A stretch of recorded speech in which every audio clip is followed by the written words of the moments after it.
individual that we're working with at here tomorrow, and I got him into rehab. I'm trying to find him. There he is. Okay. The issue is fear. But why I'm doing this video is to let people know you can't give up on these people that have a mental disorder or struggling with addiction. And this individual, I was able to get to the person at the hotel in a very dark moment in the individual's life. And the individual was able to make the decision with me to go to rehab.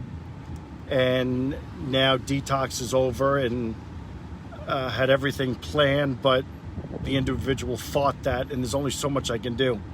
So the past couple days, the individual's been on the streets, and we're going back and forth. But this morning I got a message he needed some food. And so here I am. I've got food for the individual, and I'm just gonna check in and see what's going on and what the plan is. So I'm gonna kind of put you on standby here and you can listen. Hey man. Good, here you go. I got you a nice chicken sandwich, some fries. Real quick, man, tell me what's going on. Just went out. I didn't want to go to that place. Yeah, I understand. I tried it out. I was taking that medicine and it made me really, I'm still getting used to it. What medicine? Cyprexa. Okay. It makes me, a little loopy or whatever. Now I'm really, because I've been 7 days. So I got out and I went to the dealer and I had $10 in my pocket. You went to the dealer? Yeah, and I got some stuff. What does that mean? Got meth. Okay. I've been up for 3 days. I should have been down by now. That stuff was like really powerful. Okay. You remember when we first spoke that self-medicating and the medication from the doctor, it takes away all my fears. It takes away all the worry. It takes away me worrying about what time it is. I understand. It takes it all. I mean, it's instant. But you don't even really know you're high, but you get different bats. It's hallucinogenic. It's delusional. It's sad. Do you understand you're going backwards, right? Yeah. We want to help you go forwards. I want to get into a long-term rehab if I can. I need that. There's no other way. This 5-day stuff, they get your money. He could have did a lot better. They're not doing their job there. I don't mean to say this, but if I was another color, he probably would have helped me more. He was a black dude, Derek. He was real short, patient with me and everything. I'm like, you don't even have anything set up for me? You don't have a discharge plan? You have nothing. Yeah, what did your insurance... What about your guy, he's asking? What about your insurance? What'd they say? Oh, I don't know. I don't know. They'll pay for it, of course. They will. They would have never approved it. Yeah, they would have never let me in if it wasn't approved. Okay, but what about long term? Oh, I don't know. Like, I'm thinking like a Christian-based place or something different. Yeah, but I gotta be... will your insurance cover it? A lot of them are, I don't know. The ones I'm thinking are like you don't have to pay. Okay. So. Let's do this. I think you understand we have a very short window to work with. Yeah. And I want you to know I'm concerned. I know you are. And with all these places and organizations, they can only help so much. So we did the detox, then we came out, and now we're back in the meth. I'm detoxing. I don't have any more, and I don't have any more money. I'm not going back. Going back where, to the dealer? Yeah, I'm not But I'm not doing anything. Okay. No, my mind's made up. People are talking to me now on Facebook. Get my friends back. They care for me. It's just not being with anybody constantly without my kids, not being able to go up there. Just, I'm on my own, all the time. I know. What the fuck do I do?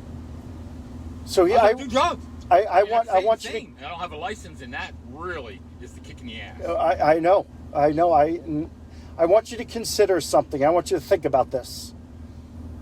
You're going to, at some point, you're going to have to do the difficult right over the easy wrong.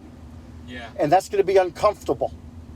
And if you go through the process, as difficult as it is, you can probably get into recovery and find a healthy life there, but the window is short if we keep going back to the meth. Yeah, I know.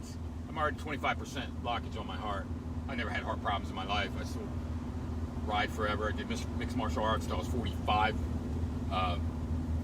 Yeah, it's weird. Never had any heart, and then I think it. Anyway. Let me ask you this. Can you meet me at the office tomorrow?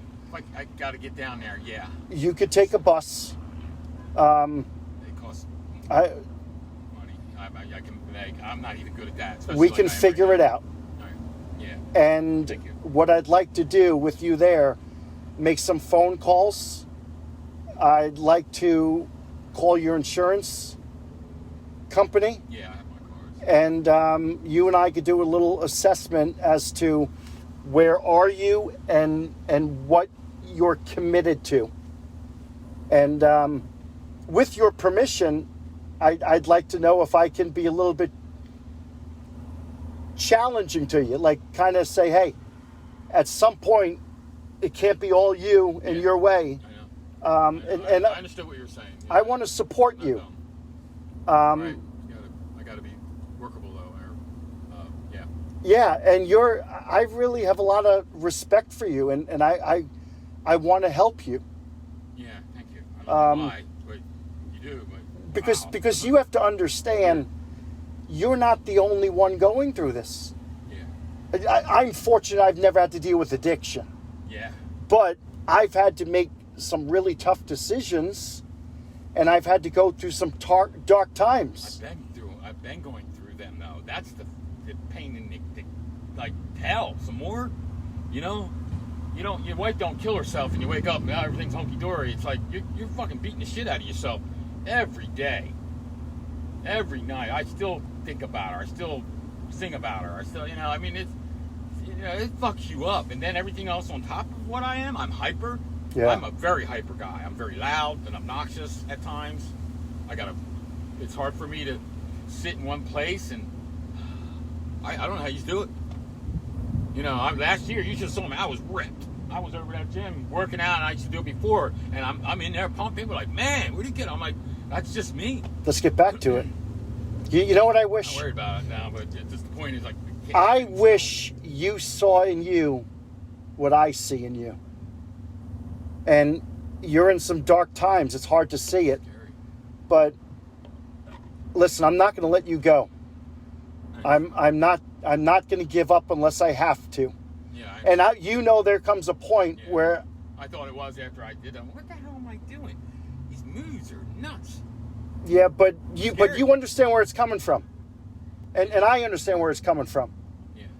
And my job is to validate you and support you where you are. And listen, I'm not a deeply religious guy. I'm a spiritual guy. Yeah. But how many times does God forgive us? Yeah. 7 times. Yeah, exactly. And I'm not going to personalize very disappointed in your messages. Yeah.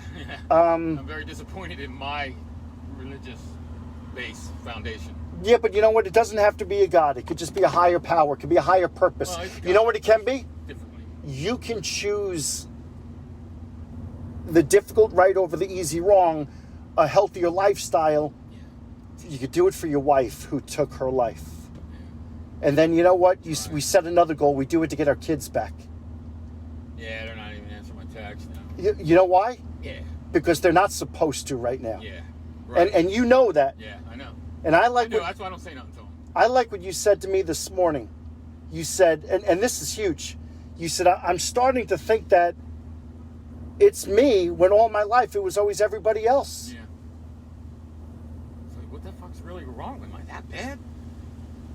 Sure must be. I mean, they're thinking like differently. Yeah. They're in a whole nother lane, and I'm like, where in the hell did that come from? I stayed the same. I never matured. I did in certain areas. I know, I get it. They did. They are seasoned.